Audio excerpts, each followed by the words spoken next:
Сәлем, менің атым Айдана, жасым 29-да, жолдасым Талғатпен үлкен қалада таныстық, бір-бірімізге ғашық болып, кейін үйлендік. Алғашқы жылдарымыз өте жақсы өтті. Бірақ қала тірлігінен шаршап, ауылға көшуге шешім қабылдаған сәттен бастап бәрі өзгере бастады. Табиғат таза, ауа кең болғанымен, жүрегімдегі күйзеліс бұрынғыдан да ауырлай түсті. Біз тас үйде тұрдық, ескі, сыз тартқанымен, өзіне тән бір тыныштық сыйлайтын үй еді. Әр таң сайын аулада кір жайып жүргенімде, жел етегімді тербеп, мен ұмытып кеткен бір ішкі әлеміме қол созғандай болатын, үй мені өзіне тартып алғандай, бірақ сонымен бірге өз-өзімнен алыстатып бара жатқандай еді. Талғат күнде таңертең ерте кетіп, кешке дейін оралмайтын. Оның жоқтығында уақыт өте келе менің үнсіздігім үнсіздікке айналды.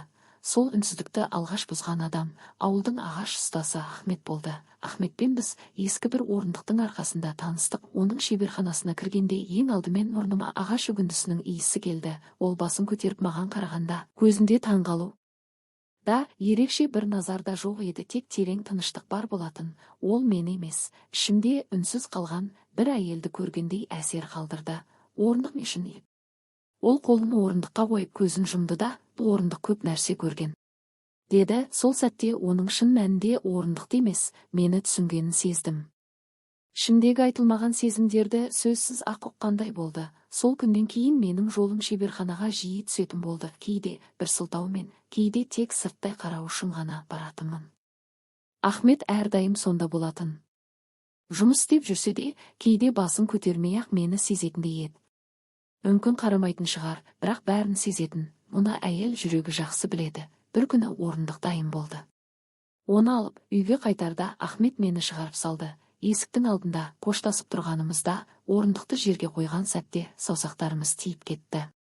Қысқа ғана жанасу еді, бірақ жүрегімде ұзаққа созылған әсер қалдырды. Үйге кірген соң пердені сәл ашып қарадым. Ол әлі кетпепті. Біз көз түйістірмесек те, арамызда бір байланыс орнағандай болды. Үнсіз, бірақ өте терең байланыс. Сол түні ұйықтай алмадым. Әлемнен бейхабар жатқандай болғанымен, менің ішімде бір нәрсе оянған еді. Түсімде тағы да шеберханада жүрдім. Ағаш өгінділері ауада қалықтап, әрбір бөлшегі жан дүниемнің бір түкпіріне қонып жатқандай сезілді. Күндер өтті. Ахметпен кездесуіміз жиілей түсті. Бастапқыда аз ғана сөзбен шектелген әңгімелеріміз уақыт өте ұзақ үнсіздіктерге, көзқарастарға, бірге жүріп өткен сәттерге ұласты. Мен жалғыз қалдым.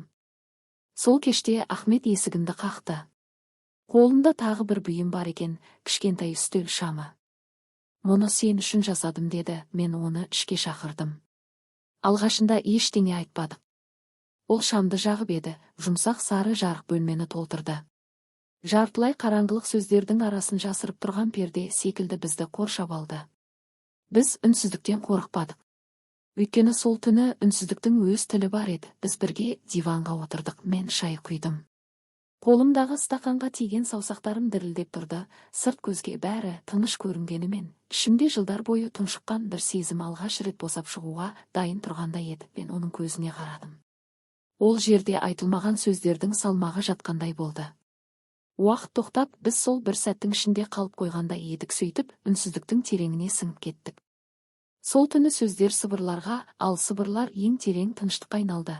Ағаш еденнің сықыры, шамның әлсіз жарығы, бір-біріне араласқан көлеңкелер, бәрі суретшінің қылқаламындай бір көрініс айналды. Ешқандай асылық жоқ, бәрі баяу, сабырмен өріліп жатқандай еді. Бәлкім, көптен бері басталған бір өрнек енді ғана аяқталып жатқан болар. Иә, достар, осымен тағы бір оқиғаның соңына жеттік. Видеоны лайк басып, арнаға жазылуды ұмытпаңыздар. Келесі видеода кездескенше сау болыңыздар.